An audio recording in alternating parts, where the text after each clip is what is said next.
Okay, now we're gonna make macaroni tomato sauce. Some people call it gravy, I call it sauce. First thing you wanna buy is your plum tomatoes. I buy Italian style. 1 can, a can of tomato puree, and a can of paste.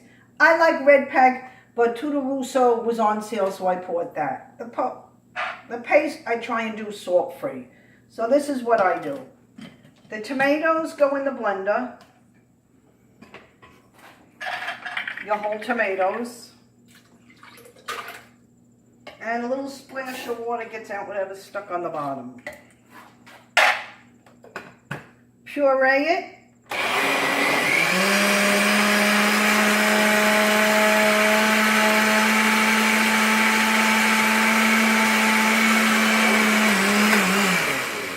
And that's it. Now into your pot, a little bit of olive oil, not too much, and now you're going to warm up your spices. Again, I like a lot of garlic, so I put garlic. You could do garlic powder, fresh garlic, that's up to you. Garlic's good, it gives it nice flavor. Garlic, basil, nice little splash. Again, I don't use oregano. I don't like oregano. You could use oregano. And nice fresh parsley from the garden.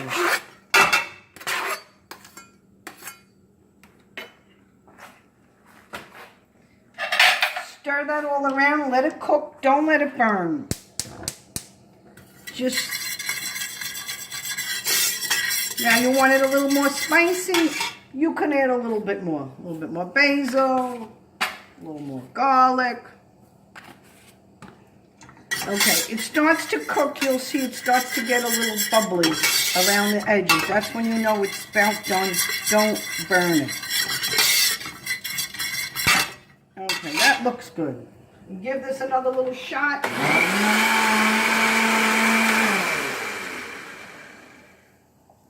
You can hear that cooking. Okay, we hear that bubbling. Hear it? Now easy, because it could splatter. You put your tomatoes. Mix it good while you put it in. Now I'm using this big pot because I'm adding meatballs and sausage. Mix that good. Wait till it becomes bubbly. It's got to boil. Another little splash of water.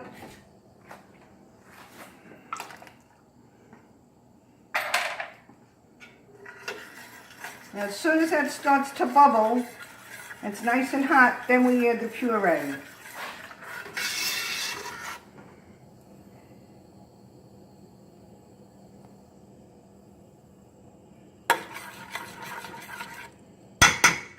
Takes a minute or two. That's my standard recipe. If you're cooking for a crowd and you need more, you add an extra can of puree. Otherwise, it's just one of each. Now that's starting to bubble.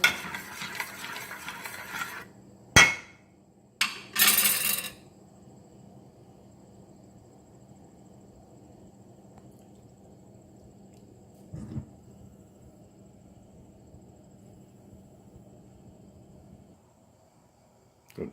See, now it's starting to bubble. That means it's nice and hot.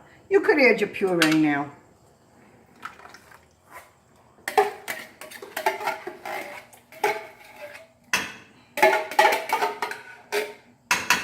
One can, again, I do a little splash of water just to get the bottom out. Swirl it around. That's normal, a regular recipe. I'm cooking for a crowd, so I'm using an extra can of tomato puree. Tutto Russo was on sale.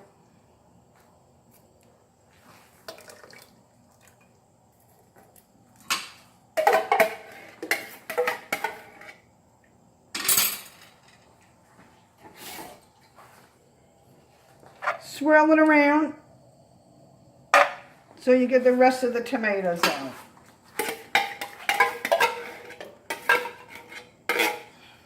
Stir that good so it all blends. And the different colors in the pot, your puree, your tomatoes. Blend it good so it's all one color.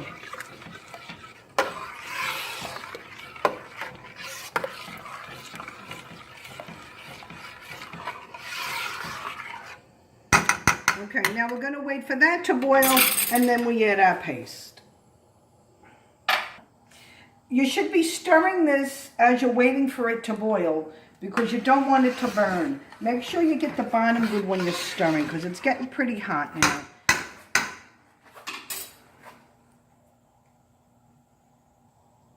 All right, your sauce is bubbling now. You see it around the edges? Now all along you've been stirring so this doesn't burn. It's starting to boil nicely. Keep it stirring as it's boiling, it's getting nice and thick. Okay, it's boiling, so now it's time to add your paste.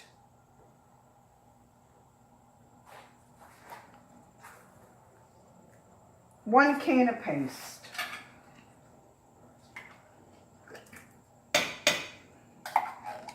You need a spoon because it's the only way you can get this out.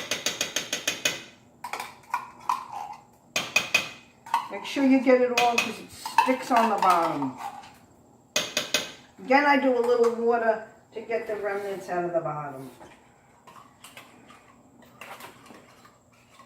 See, your pot is nice and bubbly now.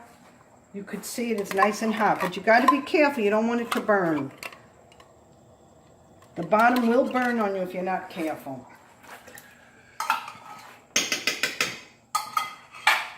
And now you want to stir this good.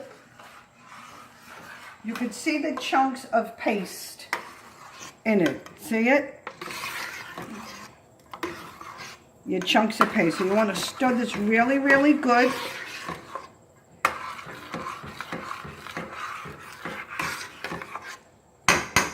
Cover it.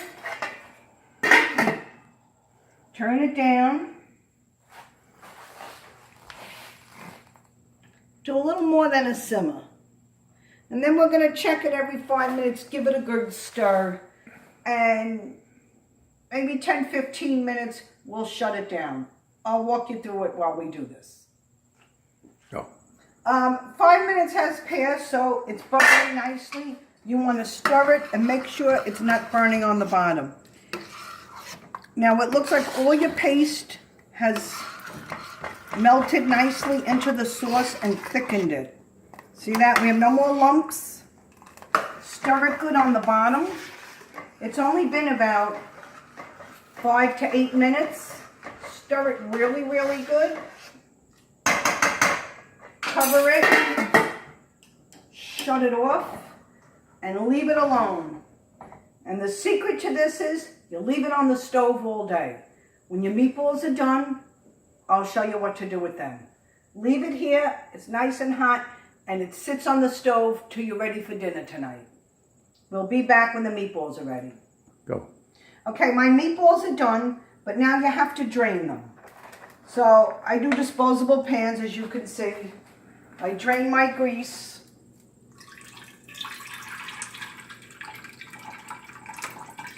Those sausages you see are for later. They've already been cooked and drained and cut. All right, I drain them.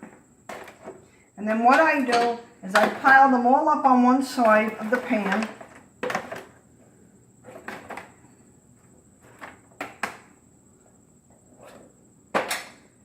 We'll drain this one in a minute.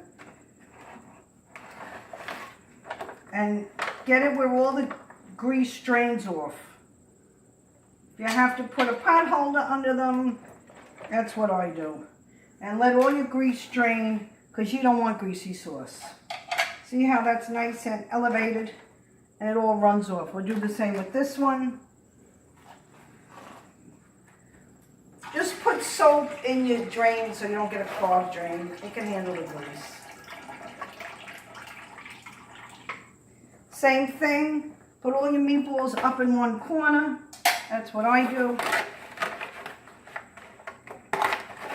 Nobody likes greasy food.